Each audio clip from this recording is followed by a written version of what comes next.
to provide a few opening remarks, and then we'll take your questions. So, Alexandre. So, hello everyone. Good morning or good evening, depending on where you're calling from.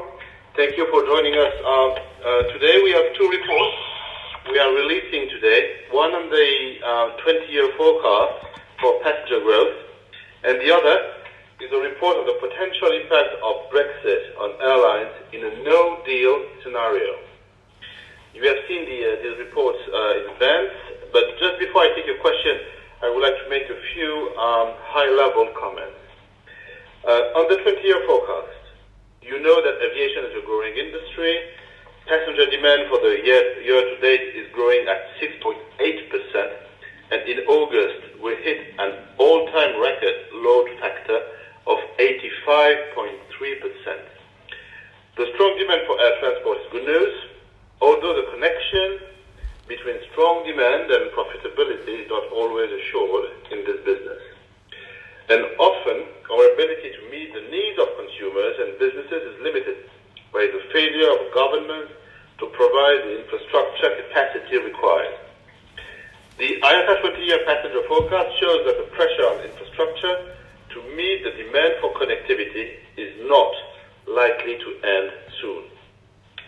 This year we expect some 4.1 billion people to travel. In 2037, at the end of the forecast period, we expect 3.5% average annual growth to take us to 8.2 billion travelers annually, origin, destination, and connecting passengers. That will grow the number of jobs associated with air transport from 65.5 million today to around 100 million. And the overall economic impact of aviation will rise from $2.7 trillion to $5.5 trillion. Much of this growth is being driven by strong growth in Asia Pacific, which is set to add 2.35 billion annual passengers over the next 20 years, more than half of the total number of new passengers over the forecast period. Continued economic growth, rising household incomes, and growing populations are behind this Asian success story. Here are some of the highlights.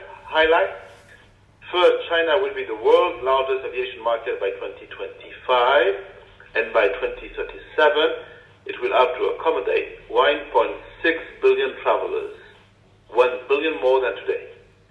India will become the third largest market in 2024 with 572 million travelers in 2037, 414 million more than today.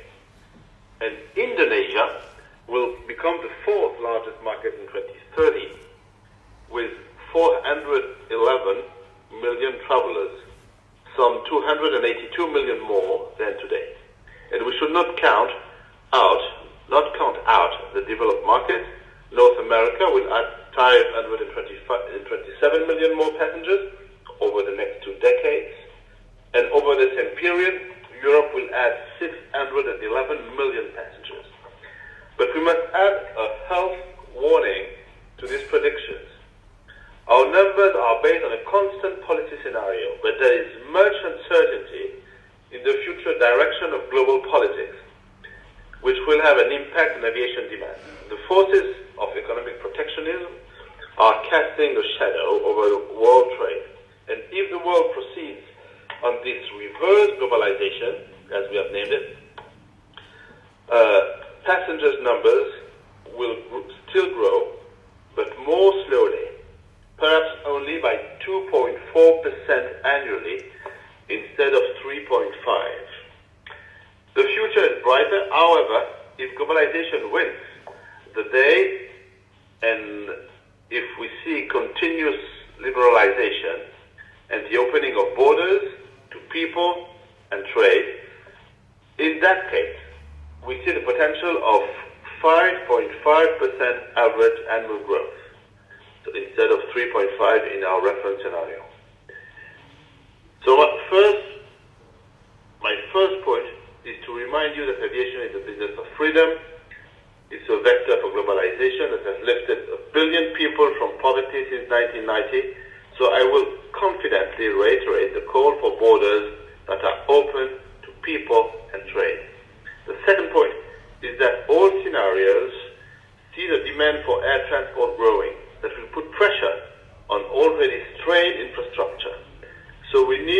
governments to work closely with the industry to build the infrastructure that will be needed to meet tomorrow's demand. The third point is that aviation is determined to grow sustainably. From 2020, we are committed to carbon neutral growth, and by 2050, we are determined to cut our net emission to half of 2005 levels. You can read, of course, more details of the forecast in the press release, and our Chief Economist, Brian Pierce, is joining us for the Q&A session that will start in a few moments. On Brexit, it's the subject of our second report today. Given the increasing risk of a no-deal, hard Brexit, we must spell out some of the risks that could face air transport in March 2019. We commissioned Taylor Airy and Frontier Economics to map most important issues taking into consideration their impact on connectivity and the level of clarity we currently have. It's a detailed report that will be posted on our website and sent to key stakeholders in the Brexit process. Today we'll share with you the issues that the report has identified as needing the most urgent attention. The first is to ensure connectivity so that aircraft will still be permitted to take off and land between the UK and the EU after March. It is vital that the UK and EU agree on comprehensive air services agreements. If this is not agreed, then the only contingency is the so-called bare bones arrangement, which we are told is under discussion. Unfortunately, the industry is not being consulted or included in these discussions. We urgently require transparency so we can plan for after March 2019. The second point is to emphasize that safety and security are too important to be left to political gains.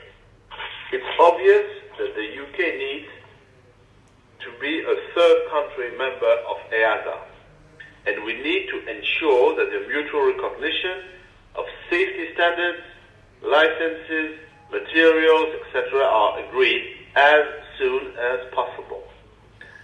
The same is true for security. Reciprocity and harmonization are the order of the day.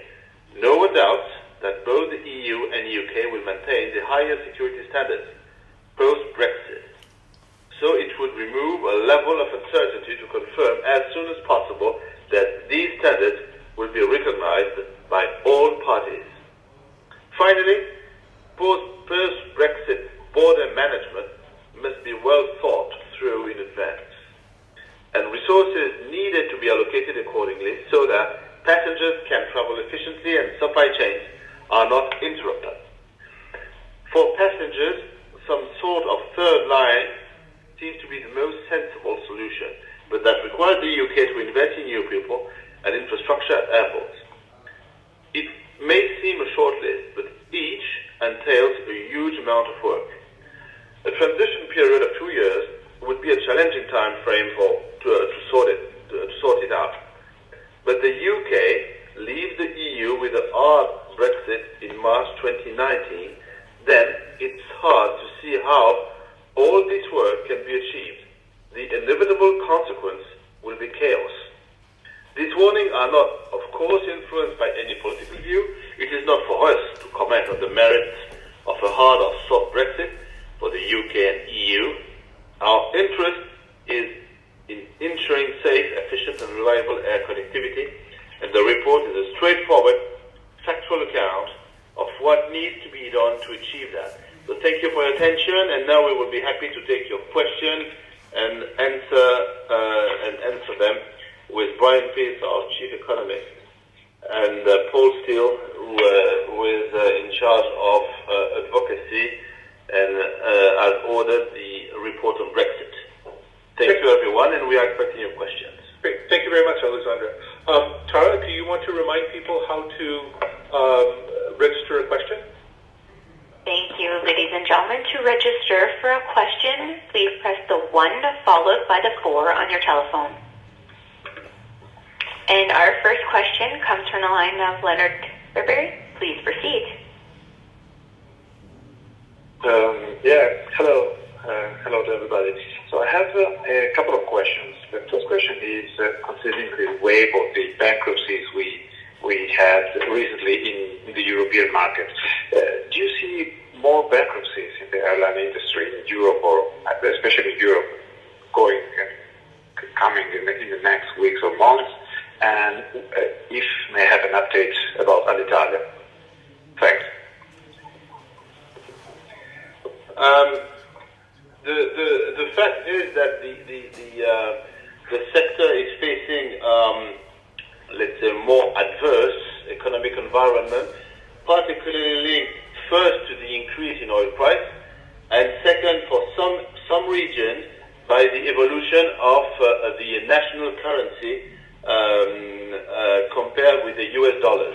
So we see some of our members in many parts of the world that are starting to suffer financially and economically. In Europe, the bankruptcy you have mentioned just before,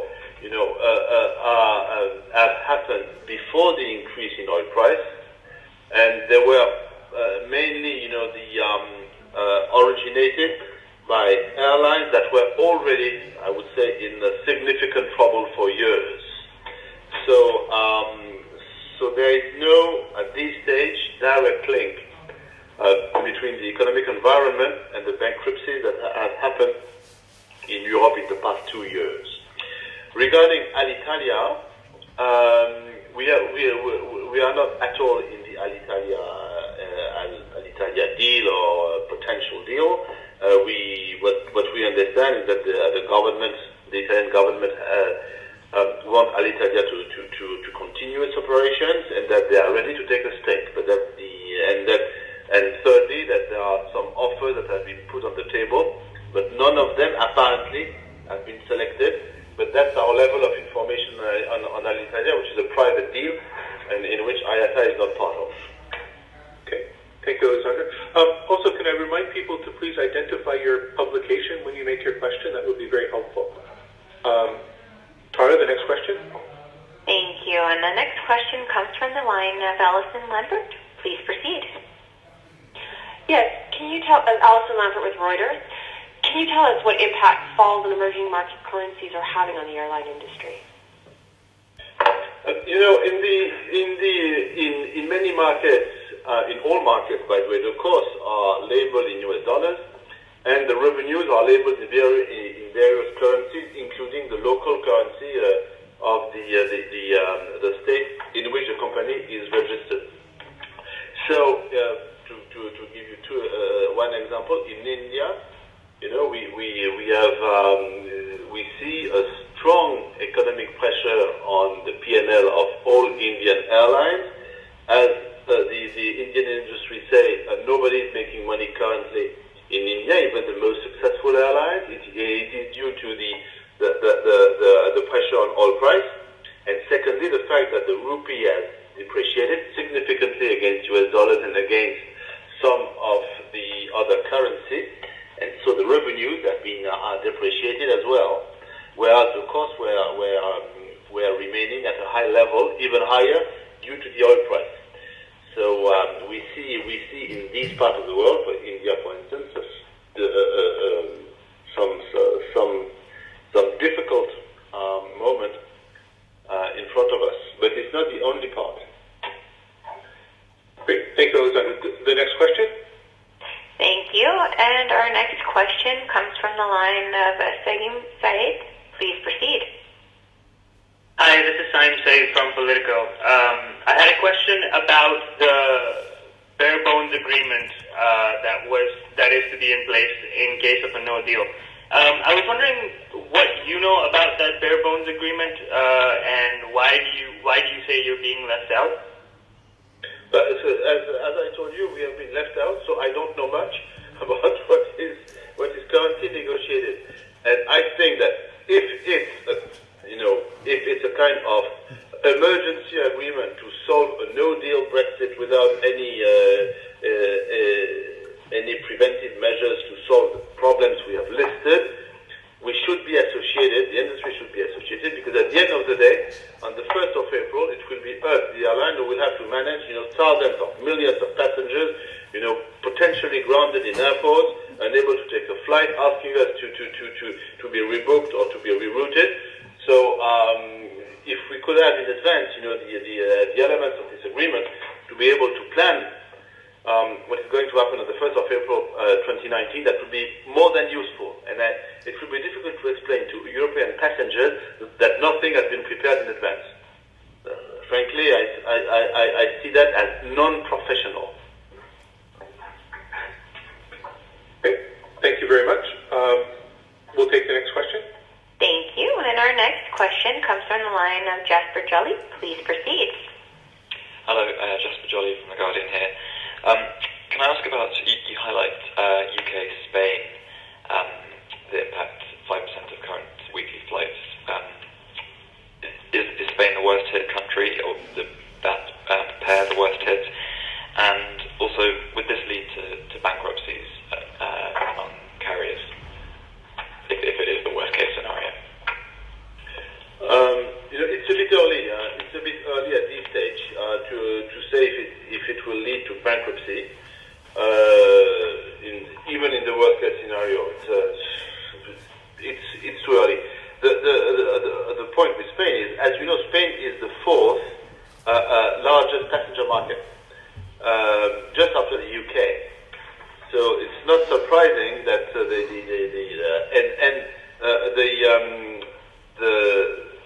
the traffic between the UK and Spain is very, very high, as you know. So the impact of Brexit on Spain and on the traffic between the UK and Spain can be really significant. But now, speaking of bankruptcy, it's absolutely too early. It's impossible to draw this type of conclusion at this stage. Thank you. Okay, thank you very much. We'll take the next question. Thank you. And the next question comes from the line of Robert Paul. Please proceed. Yeah, hi, it's Robert with the Wall Street Journal. I just want to check, last time, you guys obviously have raised this concern about trade a number of times. That was mostly kind of in the context of we're worried this may happen. It has not, or it is now happening. We are seeing real tariffs, not just worries about tariffs. And I'm just wondering how your thinking has evolved in the last few months, because we're now no longer talking about a hypothetical. It has. Our thoughts have been confirmed, solidified by what is happening. When we look at the forecast we had 8 months ago, which was based on a growth rate of 3.6% for the next 20 years, and the forecast we have now, which is based on a 3.5%. It's a small difference, but the difference is essentially due to protectionist measures and the consequences of protectionist policy on air traffic.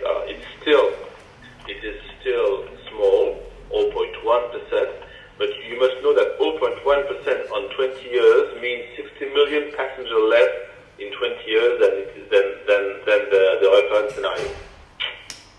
Perfect. Thank you very much. So we see things progressively, impacting the air traffic both in cargo and in passengers. Perhaps Brian Pierce might want to also comment on that. Brian, do you have anything? Yes, hi Robert. I think we see the impact of the growing trend towards protectionism, most obviously in the cargo sector. We're still seeing very strong air travel growth, but actually, what we have seen are increasing border frictions, and so cargo, is growing quite slowly at the moment, and that is where the impact is most obvious. Now, I think it also, we should bear in mind that really for the last decade we've seen much more protectionist trends in the world. The latest of which are the tariff wars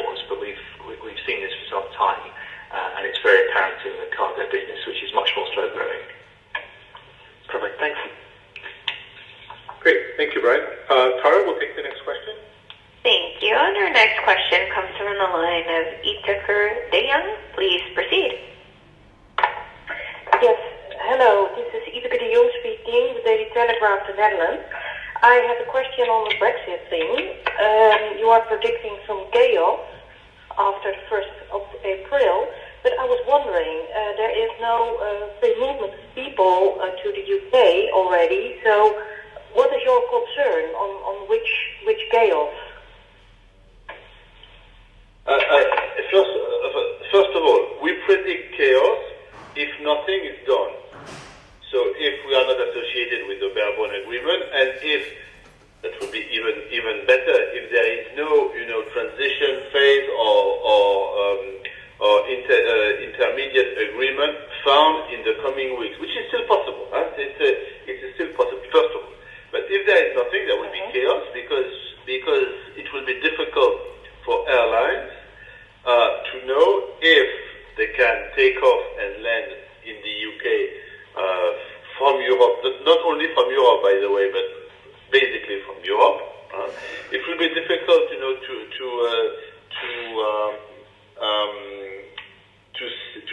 to know if the pilot licenses are mutually recognized, if we are able to import or export on the UK territory the aircraft parts. So there are a lot of technical issues that are absolutely key to ensure an efficient and smooth air traffic that are not solved, and that should be solved. And if you read the report on Brexit, the report is underlining some key solutions that could be intermediate or intermediary solutions. You can see that, and we are advocating in favor of intermediary solutions. So the fact that the UK remains in EASA, for instance, for all the safety and issues, some intermediary agreement on security. But you will see that there are some solutions that are spelled out in the report, and we strongly urge the UK and the EU authority to adopt these solutions to ensure that that we will avoid chaos. But you're right to underline that if nothing is done, it will be a nightmare on the European airport and the UK airport. And for passengers, and for us, impossible to manage that properly. Great. Thank you very much. To Mr. Barnier yet? To Mr. who? Barnier. As you know, we are not part of the negotiation. We are not part. It's a negotiation between states, between the EU and states. So the industry is not associated with that. But we would be ready to offer a set of solutions for both parties. We are ready to offer our help. Now, the emergency starts today. As you know, we sell our ticket something around 6 months in advance. So selling tickets that we are not totally sure that we are able to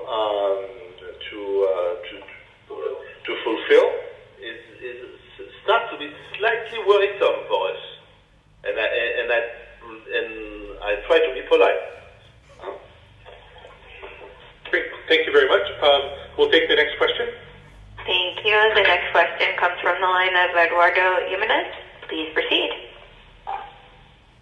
Hi, good morning to everybody. My name is Eduardo from Aviación Line from Argentina. My question is this. Latin America is still lagging behind Asia Pacific, Middle East, and even Africa in the projected growth. What can the region do to improve that? What are the specific challenges the region faces according to IATA? Okay. I guess one comment is Mr. De Juniac will be speaking at the ALTA conference in Panama City next week on Monday, so he'll be outlining a very comprehensive view on that. Yeah. But Alexandre, did you have some initial thoughts you wanted to? Yeah. First of all, in Latin America, they are lagging behind Asia and Middle East, as you rightly underlined, for several reasons. First of all, the growth rate of GDP is higher in Asia Pacific. So, and as you know, we we are a multiple of the air traffic is a multiple of the GDP growth rate. Secondly, the connectivity in Latin America could be significantly enhanced. I will comment on that in Panama by measures, favoring infrastructure or unifying the various countries in terms of safety supervision, security supervision. That would be very positive for this part of the world. And thirdly, there are some laws or legal elements that are, how could I say, not favoring air traffic in some big countries of the region. I'm thinking of Brazil, who has laws that are not easy for air traffic, for airlines to operate in this country. So that are the various causes or reasons why you see that Latin America is behind Asia Pacific and Middle East. Perhaps an additional comment on Middle East. Middle East is very dynamic also because its growth rate is strongly linked with Asia Pacific, as you know, because the part of the network of the airlines based in Middle East are totally linked and with the Asia Pacific area. Also, maybe we ask Brian if he has any specifics on the Latin American scene that he wanted to highlight.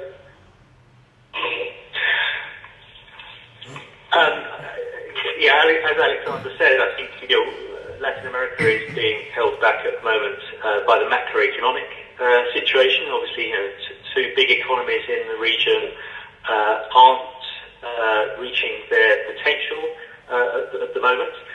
We also find that there's a need for cost-effective infrastructure and good regulatory and tax policies. But I would point out that particularly the Mexico market is a very positive one, and we're expecting to see good growth, particularly the Mexico-US market, which is going to be the second largest international market over the next 20 years. Great. Thank you very much. All right, Tara, we can take the next question. Thank you. The next question comes from the line of Christina Ulrich. Please go ahead. Hello, this is Christiane Ulrich, German press agency. It's about the 20-year forecast doubling of passengers. Do you see the necessary investment that you think is necessary, and particularly with a view to Europe, where is the need greatest in Europe and where has it been met the least according to your figures? Madam, the answer is clearly no. We don't see actually the necessary, the unavoidable and key decision made to ensure that the infrastructure will be able to cope with the growth. And it's true for air traffic control and for airports. And it's almost true everywhere in the world. Some regions of the world are more lagging behind in air traffic controls. Some others are late in terms of airport development. But everywhere we have an infrastructure program, an infrastructure shortage, and we urge government to make the right decision quickly. Because, as you know, all these programs, they take between 5 to 10 years to be implemented and to be in service. In Europe, particularly, we have a very big problem of infrastructure. First of all, the management of the sky starts to be a real problem. We have had a terrible summer season in Europe. We do not see a major improvement for 2019, and so we are really worried about the way the sky is managed in Europe, and it requires investment and recruitment and training of people to manage this overcrowded sky efficiently. And there is also a problem of airports congestion airport in Europe. So it's also an area in which we urge government to make the right decisions. But we are worried about infrastructure. It's probably the main problem, the main worldwide problem we are addressing these days and for the coming years. Okay, thank you very much. Tara, maybe before we take the next question, we can also remind some of the latecomers how to register a question. Thank you, not a problem. Please press the 1 followed by the 4 to register for an audio question. Great, then we can take the next question. Thank you. And our next question comes from the line of Hu Tao. Please proceed. Hi, thank you. It's Hu Tao from the Xinhua News Agency of China. Just now you mentioned that China will be the world's largest civil aviation market in May 2020. Then I wonder, do you focus the China 2024? Yeah, thank you. Do you focus the China? Okay, thank you. I wonder, do IATA focus the China will keep such a surging growth rate for how long? This is my first question. Thank you. Okay. Maybe we'll ask Brian to answer that question. How long do we foresee this accelerated growth in China? Yes, of course. Currently we're seeing double-figure growth in the domestic market in China, as well as an emerging growth of outbound tourism from China. Inevitably, even just because of the arithmetic of calculating a percentage on such a large number, growth rates will slow. And the macroeconomic circumstances of China suggest also that the economy, or we're already seeing the economy slow, and for the next 20 years, I see that the Chinese economy will be growing at a slightly slower growth rate than we're seeing today, if only because the population, because of the demographics, is likely to stop growing. So we're expecting average growth over this 20-year period to be something like just over 5%, 5.1%, which is obviously slower today. So we are expecting to see some slowdown, but nonetheless, that still means it's going to be the biggest market by 2025 on our constant policy scenario. Great, thank you very much. May I have the second question? Yes, second. Yeah, thank you. And as you mentioned that, yeah, thank you. May I? Yes. Yeah, thank you. As you mentioned that China has seen such a large market scale and surging increased speed. What do you think? Okay, we're experiencing a bit of difficulty. The fire alarm system has gone off. Sorry? Our fire alarm has gone off. Give us one moment, please. It's okay. Thank you.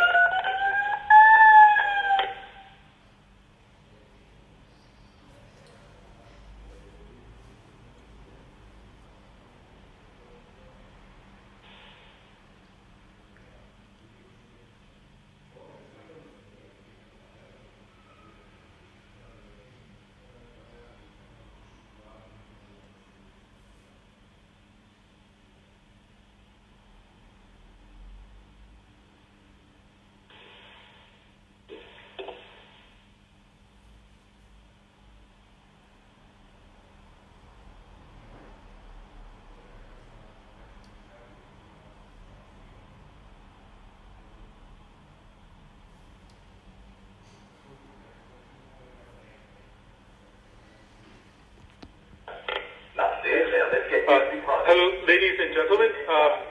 Very sorry about this, but we're being told to evacuate our building.